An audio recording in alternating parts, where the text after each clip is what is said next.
ప్రభునందు ప్రేమైనటువంటి వారికి ఉదయకాల ధ్యానాల సమయంలో శ్రమలను గురించి మనం ధ్యానం చేస్తూ ఉన్నాం. మార్క్స్ సువార్తను ప్రత్యేకంగా ఈ శ్రమల కాలం అంతా కూడా ధ్యానించాలి అన్న తలంపు చేత ఈ పుస్తకాన్ని ఎన్నిక చేసుకోవడం జరిగింది. బహుశా ఈ శ్రమల కాలం కాక ఇంకా కొన్ని రోజులు మనము ఈ లేఖనాన్ని ధ్యానించుకుంటూనే వెళ్ళవచ్చునేమో. ప్రార్థించండి. దేవుని యొక్క మహాకృప ఎంత అవసరమై ఉండగా ఆయన సన్నిధిలో ఆయన వాక్యాన్ని సరైనటువంటి విధానంలో నేర్చుకొని బోధించగలిగేటటువంటి సామర్థ్యత దేవుడు నిరంతరము ప్రసాదించినట్లుగా ఆయన కృపను కోరుకుందాం. ఈ రోజున మొదటి అధ్యాయాన్ని కొనసాగించుకుంటూనే రెండవ అధ్యాయంలోనికి వెళదాం. మొదటి అధ్యాయంలో మనం గమనించేటటువంటి మాట ఏమిటి అని అంటే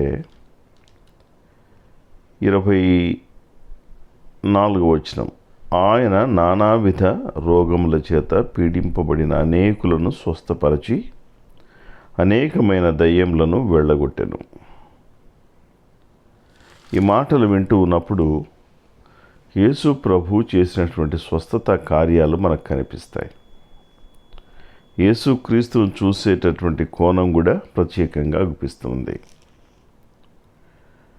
40వ వచనంలో ఒక కుష్ఠరోగి ఆయన వద్దకు వచ్చి ఆయన ఎదుట మోకాళ్ళుని, నీకు ఇష్టమైతే నన్ను శుద్ధినిగా చేయగలవని ఆయనతో చెప్పాను. యేసు ప్రభు జరిగించినటువంటి స్వస్థతలు ఆనాటి ఆ వ్యక్తులు అనుభవిస్తూ అనేకులకు చూపించగలిగారు. అనేకుల మధ్యలో వారు నివసించారు. కాబట్టి ఈయన స్వస్థపరచువాడు అన్నటువంటి కోణాన్ని వారు స్పష్టంగా తెలుసుకున్నారు. కాబట్టి యేసుక్రీస్తు దగ్గరికి మనము మేలుల కొరకే వెళ్ళాలి అన్నటువంటి భావన చేత మన కళ్ళ ముందు కనిపిస్తారు. రెండవ అధ్యాయంలోనికి వస్తే, రెండవ అధ్యాయంలో యేసు ప్రభు కపెర్నహూములో ఉన్నాడు అన్నటువంటి మాట మనం విన్న వెంటనే ఆయన ఉన్నటువంటి ఇంట అనేకులు కూడి వచ్చారు. అంతేకాకుండా వారు వచ్చినటువంటి సంఖ్య ఎంత అన్నది లెక్కించడానికి అక్కడ వ్రాయబడలేదు. కానీ వ్రాయబడినటువంటి మాట ఏమిటి అని అంటే, ఆ ఇల్లంతా కూడా నిండిపోయింది. ఒక వ్యక్తి నడుచుకుంటూ ఆ ఇంట్లోనికి వెళ్ళాలి అని అంటే నడుచుకుంటూ వెళ్ళడానికి కూడా అవకాశం లేనటువంటి పరిస్థితి. అంత కిక్కిరిసిపోయినటువంటి స్థలంగా చెప్పబడుతుంది. దానికి తోడు ప్రభు అయినటువంటి యేసుక్రీస్తు దేవుని యొక్క వాక్యాన్ని అక్కడ బోధిస్తున్నాడు. సామాన్యంగా యూదులకు ఉన్నటువంటి ఒక ఆచారం ఏమిటి అని అంటే, వారు సమాజ మందిరంలో దేవుని యొక్క వాక్యాన్ని ధ్యానించుకునేవారు. యెరూషలేము మందిరంలో వారు దేవుని యొక్క వాక్యాన్ని ధ్యానించుకునేటటువంటి వారు. అయితే యేసు ఉన్న ఇంటిలో వారు దేవుని యొక్క వాక్యాన్ని వింటూ ఉండగా మనం గమనించాలి, వారు యూదులేనా లేకుంటే అన్యులు కూడా అక్కడ ఉన్నారన్నటువంటి మాటను కూడా మనం జ్ఞాపకం చేసుకోవాలి. యూదులు కానటువంటి వారు అనగా అనేకులు కూడి వచ్చారు. అనేకులు ఆయన మాటలు వింటూ ఉన్నారు. ఎలాంటి వ్యక్తులు అంటే దాదాపు 5 రకాల వ్యక్తులు అక్కడ కనిపిస్తారు. వాక్యం ఆసక్తిగా వినేటటువంటి వారు అగుపిస్తారు. కొంతమంది ఆయన చేసేటటువంటి స్వస్థతల కొరకు వచ్చిన వారు అగుపిస్తారు. మరికొందరు ప్రేక్షకుల్లాగా అక్కడ చూడడానికి వచ్చినటువంటి వారు ఉంటారు. మరికొందరేమో విమర్శ చేయటానికి వచ్చినటువంటి వారు ఉండి ఉండవచ్చు. చివరిగా సహాయపడటానికి వచ్చినటువంటి వారు ఉండి ఉండవచ్చు. ఉదాహరణకు, ఒకవేళ ఒక వ్యక్తి గుడ్డివాడైతే ఆ ఇల్లు ఆయనకు తెలియదు కాబట్టి ఆ ఇంటి దాకా తీసుకొని వచ్చేసి మరలా స్వస్థపరచబడకపోతే తీసుకొని వెళ్ళాలి కాబట్టి అలాగే కూర్చొని ఉండి ఉండవచ్చు. ఈ రీతిగా మనం లెక్కించుకుంటూ వెళ్ళిపోతే అనేకులు కూడి వచ్చేటువంటి మాటకు సరైనటువంటి అర్థాన్ని మనం ఇక్కడ తెలుసుకోగలం. ప్రియ దేవుని బిడ్డలారా, మనము దేవుని యొక్క సన్నిధిలోనికి వచ్చినప్పుడు ఏ ఉద్దేశంతో వస్తూ ఉన్నామో అన్నది ప్రాముఖ్యం. యేసుక్రీస్తు చేసినటువంటి పరిచర్య కూడా, ఆయన పరిచర్యను గురించి మాట్లాడుతూ మొదటి అధ్యాయంలో యోహాను బంధించబడిన తర్వాత ఆయన మారు మనసు పొందుడి, సువార్తను నమ్ముడి అనేటువంటి మాటను వారికి వివరిస్తూ వర్ణిస్తూ దేవుని రాజ్య సంగతులను వారికి తెలియపరుస్తూ ఉన్నాడు. ఎప్పుడైతే దేవుని యొక్క రాజ్య సంగతులను వారు నేర్చుకుంటూ ఉన్నారో, తెలుసుకుంటూ ఉన్నారో, ఆసక్తి పెరిగింది. తండోపతండాలుగా ఆయన వెంట వెళుతూ ఉన్నారు, ఆయన మాటలు వింటూ ఉన్నారు. అయితే ఈ రోజున ఆయన చెంతకు వచ్చినటువంటి వారికి సామాన్యంగా ఆనాటి యూదులకు ఉన్నటువంటి ఒక కోరిక లేకుంటే ఆసక్తితో ఎదురు చూస్తున్నటువంటి సంఘటన ఏమిటి అనంటే, వారు మెస్సియాను చూడాలి. వారు మెస్సియా యొక్క పరిపాలనలో మరలా ఇశ్రాయేలు దేశము క్షేమంగా సుభిక్షంగా ఉండాలన్నటువంటి ఆకాంక్ష కలిగినటువంటి వారు. దావీదు సింహాసనం మీద మరల మెస్సియా వచ్చి కూర్చుంటాడు అన్నటువంటిది వారికి ఉన్నటువంటి అవగాహన. ఈ రోజున ఈ తలంపుల చేత వారు ముందుకు కొనసాగుతూ ఉన్నప్పుడు యేసయ్య మాటలు వినేటటువంటి వారందరూ కూడా ఆ మాటలకు చాలా ఆసక్తిగా దేవుని యొక్క మాటలకు లోబడినటువంటి వారు ఉన్నారు. అక్కడ చిన్న ఉదాహరణ చూడండి. యేసయ్య ఉంటే మనకు మేళ్ళు కలుగుతాయన్నటువంటి దానికి కొన్ని లేఖనాలు మీకు చూపిస్తాను. యోహాను సువార్త 11వ అధ్యాయం 21వ వచనంలో, ప్రభువా, నీవిక్కడ ఉండినట్లయితే మా తమ్ముడు, మా సహోదరుడు చావకుండగా ఉండును. నేను పిలిచాం, మా దగ్గరికి నువ్వు రాలేదు, కాబట్టే చనిపోయాడు. అనగా యేసయ్య ఉంటే సమస్యలు తీరుతాయి, యేసయ్య ఉంటే స్వస్థతలు కలుగుతాయి. ఇది ఉన్నటువంటి అవగాహన. మరణం కూడా యేసయ్య ఉన్నప్పుడు దరి చేరదు అన్నటువంటి భావన. కొంత లోతుగా వెళితే ఆ మాటకు అర్థాన్ని ఇంకా విపులంగా తెలుసుకోవచ్చు, కానీ సమయం అది కాదు కాబట్టి కొంచెం ముందుకు వెళదాం. అదే మార్కు సువార్త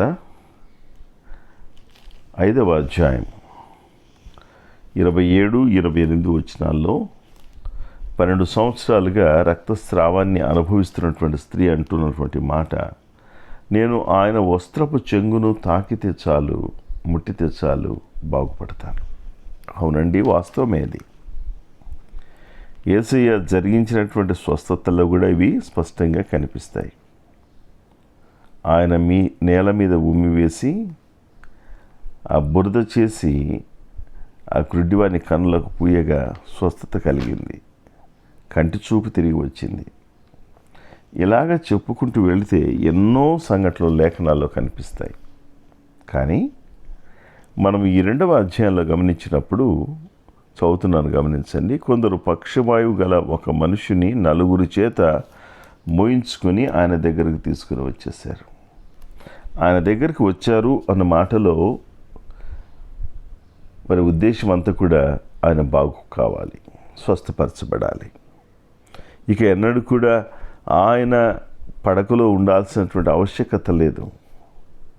అందుకొరకే ఏ కోణంలోనైనా, ఏ రీతిగానైనా యేసయ్య చెంతకు తీసుకొని వెళ్ళాలి. నడవలసినటువంటి త్రోవ అయితే మూయబడింది.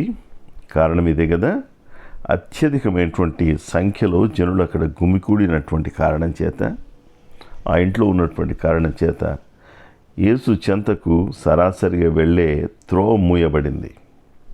ఇప్పుడు వెళ్ళవలసినటువంటి త్రోవ ఏంటి అని అంటే, యేసయ్య బయటికి రావాలి. అనగా అక్కడ ఉన్నటువంటి వారందరూ కూడా లేచి ఆయనకు త్రోవను కలుగ చేస్తే తప్ప యేసయ్య బయటికి రాలేడు, లేకపోతే ఈ వ్యక్తి లోపలికి ప్రవేశించలేడు. ఆశ్చర్యం ఏమిటి అనంటే, పరిస్థితులు ఎలాగున్నా మేము ఆయనను యేసయ్య చెంతకు తీసుకుని వెళ్ళాలి. అక్కడ కనిపిస్తుంది వారి విశ్వాసం. ఆ మాటను బట్టి, వారు చేసినటువంటి క్రియను బట్టి ప్రభు అంటున్నాడు, వారి విశ్వాసమును చూచి తిరిగి వెనక్కి తీసుకుని వెళ్ళట్లేదు. ఆ రోజున ఆ వ్యక్తి యేసు ప్రభు చెంతకు చేర్చబడాలి. ప్రియ దేవుని బిడ్డలారా, ఈ రోజున ఈ మాట వింటూ ఉన్నప్పుడు కలిగేటటువంటిది ఏంటంటే, మనం కూడా అన్ని ప్రయత్నాలు చేస్తాం. మనము చేసినటువంటి ప్రయత్నాలు విఫలమైపోయిన తర్వాత చేతగాని వారంగా మిగిలిపోయి చివరకు మనం వచ్చేటటువంటి చోటు ఏది అంటే యేసు ఉన్నటువంటి చోటు. నువ్వు వచ్చేటప్పటికి ఆలస్యం అయిపోతుంది. నువ్వు వచ్చేటప్పటికి సులభంగా నడిచి వెళ్ళేటటువంటి త్రోవ మూయబడిపోతుందేమో, జాగ్రత్త. వీరికి అవకాశం కలిగింది ఎలాగూ అని అంటే, యేసయ్య దగ్గరికి వెళ్ళటానికి ఆ ఇంటి పైకప్పు సులభంగా తీసి అక్కడికి ప్రవేశించేటటువంటి అవకాశం వారు పొందుకున్నారు. కానీ మన జీవితాల్లో మనము ప్రభు చెంతకు చేరుకోవడానికి ఉన్నటువంటి అవరోధాలను గురించి ఆలోచన చేసినప్పుడు అవి తొలగించబడవేమో. మన జీవితాన్ని ప్రభు చెంతకు వెళ్ళకుండగా ఏ అడ్డంకులైతే ఉన్నాయో ఆ అడ్డంకులు నీ జీవితాన్ని ప్రభువును ఆశ్రయించటానికి, ప్రభు యొక్క మేలులు పొందటానికి అవకాశం ఇవ్వకపోవచ్చునేమో. కాబట్టి సమయం ఉండగానే ప్రభు చెంతకు వెళ్ళటం ధన్యకరమైనది. మిగతా విషయాలు రేపు ఆలోచన చేద్దాం, ప్రార్థన చేసుకుందాం. ప్రేమగల మా తండ్రి, మీకే మా వందనాలు. మా జీవితాలు నీకు అర్పించుకుంటూ ఉన్నాం, నీ వైపు చూస్తూ ఉన్నాం. కృపచేత మమ్మల్ని నడిపించేవాడవు నీవే. నీ సన్నిధిలో మేము ఉండటం ధన్యతగా చెప్పారు. కాబట్టి నాయన, నీ సన్నిధి చేరుకునేటటువంటి కృపను మాకు ప్రసాదించండి.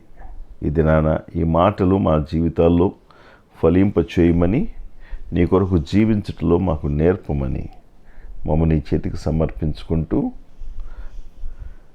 నీ కృప కొరకే ఎదురు చూస్తూ ఉన్నాం. ఈ దినాన ప్రభువా, ఎవరైతే జన్మదినము, వివాహ దినము జరిగించుకుంటున్నటువంటి బిడ్డలు ఉంటున్నారో, పరీక్షలు రాసేటటువంటి వారు ఉంటున్నారో, అట్టి వారిని నీ పాదాల దగ్గరకు తీసుకొని వస్తూ ఉన్నాం.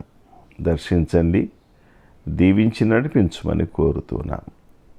ఉత్తీర్ణతలో వారు పొందినటువంటి మేలులను గూర్చి, నిన్ను గూర్చి ప్రకటించే భాగ్యాన్ని కలుగచేయండి. మమ్మల్ని నీకు అర్పించుకుంటూ నీ దీవెనల చేత ఈ దినమంతా నీ కాపుదలలో మమ్మల్ని ఉంచుకునమని మా ప్రభువైన యేసు క్రీస్తు నామములో ప్రార్థించి వేడుకుంటూ ఉన్నాం మా తండ్రి. ఆమెన్. తండ్రి, కుమార, పరిశుద్ధాత్మ త్రియేక దేవుని దీవెన, సన్నిధి, సమాధానం నిరంతరము మనకు, మన కుటుంబములకు తోడుగా ఉండి నడిపించునుగాక. ఆమెన్. అందరికీ వందనాలండి. మరలా రేపు కలుసుకుందాం. మరలా మీరందరూ కూడా ఈ 2వ అధ్యాయాన్ని చదవలసిందిగా కోరుతూ ఉన్నాను. God bless you all. Have a nice day.